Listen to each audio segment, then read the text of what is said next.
اسد نظامی صاحب بھی ہمارے ساتھ ٹرانسمیشن میں موجود ہیں، انہیں بھی شامل گفتگو کرتے ہیں۔ اسد صاحب، جو تنخواہ دار طبقہ ہے اسے آپ اس بار کو ریلیف ملتا دیکھ رہے ہیں؟ اسے بہت زیادہ توقعات ہیں حکومت سے، کیونکہ عام آدمی کا پہلا سوال یہی ہوتا ہے، اور عام آدمی کہتا ہے وہ تنخواہ دار طبقے سے ہی تعلق رکھتی ہے۔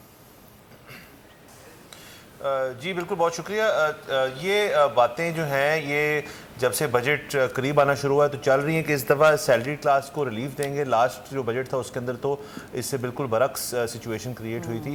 ابھی تک تو یہ ہے جی کہ جو 100,000 تک کا جو سلیب ہے اس کے اندر ریلیف آئے گا، لیکن ابھی کچھ دیر پہلے یہ بھی پتہ چلا ہے کہ شاید تمام سلیبس کے اندر کچھ ریلیف دیں گے۔ دیکھیں، ریلیف تو ایک حد تک دینا پڑے گا، اور اس کی بنیادی وجہ یہ ہے کہ گورنمنٹ کا جو سینٹیمنٹ پچھلے بجٹ میں کریٹ ہوا تھا کہ آپ نے سیلریڈ کلاس کو بالکل دبا کے اپنی باقی جو ساری چیزیں ہیں ان کو پورا کرنے کی کوشش کی، اور اس میں بھی ایک حد تک کامیاب رہے، لیکن ناکام بھی رہے۔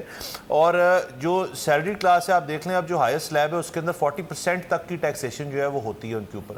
اب ان کو ریلیف اگر نہ دیا اور لوور سلیب کو ریلیف دے دیا تو وہ بھی ایک حد تک ایک ڈفرینٹ سچویشن اس کے اندر کریٹ ہو سکتی ہے۔ اگین یہ بجٹ جو ہے یہ پچھلے بجٹ سے تھوڑا سا مختلف مجھے اس طرح سے فیل ہوا ہے کہ یہ بڑا ایک ٹائٹ لپ قسم کی پالیسی تھی فائنانس منسٹری کی ان جو میجر ایشوز ہیں، جس کے اندر ریل اسٹیٹ ہو جائے اور سیلری کلاس ہو جائے اور دیگر اور چیزیں ہو جائیں، تو اس کے اندر انفارمیشن جو ہے وہ لمیٹڈ ہی ہے کہ کیا کریں گے۔ البتہ یہ ضرور بات کلیئر ہے اس کے اندر کہ کوئی نہ کوئی ریلیف دیں گے، وہ کس فارم میں آتا ہے، کس سلیب کے لیے ہوتا ہے، تمام سلیبس کے لیے ہوتا ہے، یہ تو ہمیں 5 بجے کے بعد ہی پتہ چلے گا۔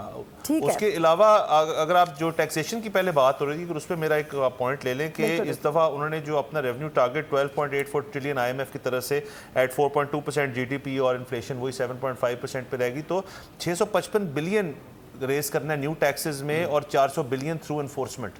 تو یہ سارے جو ہیں ٹیکسیشن پوائنٹ آف ویو سے بڑا ٹال آرڈر ہے اور بڑا ایک ایمبیشس آرڈر ہے۔ اور پہلے بات ہو رہی تھی کہ لوگوں کو ٹیکس نیٹ میں لائیں، تو ٹیکس نیٹ میں لانے کے لیے اور ٹیکس دینے کے لیے لوگوں کے لیے آپ کو کچھ بنیادی سروسز، جس کے اندر آپ کا ہیلتھ سیکٹر آ جاتا ہے، جس کے اندر آپ کا ایجوکیشن سیکٹر آ جاتا ہے، جس کے اندر آپ کا بیسک سیفٹی آ جاتی ہے، کورٹ سسٹم آ جاتے ہیں، یہ سارے بڑے کمپلیکس ایشوز ہیں۔ اس ملک کے اندر سب سے بنیادی بات سمجھنے کی میرے خیال میں ضرورت ہے کہ ٹیکس پیئر کو آپ نے ایڈ کرنا ہے، تو آپ ان کو اس چیز کو پروو کریں کہ جی یہ بنیادی ریلیفز جو ہر شہری کے پاس ہونے چاہیے یہ آپ کو بھی ہم دیں گے۔ لانگ ٹرم پروسیسز ہوتے ہیں، یہ اوور نائٹ ہو نہیں سکتے۔ جب تک یہ چیزیں نہیں کریں گے تو ٹیکس نیٹ مجھے زبردستی بڑھتے ہوئے نظر آ رہا ہے، اور وہ اس میں ہمیشہ سے حکومت ناکام ہی رہی ہے۔ بالکل ٹھیک ہے۔ سبسکرائب کریں اور بیل دبائیں تاکہ کوئی خبر رہ نہ جائے۔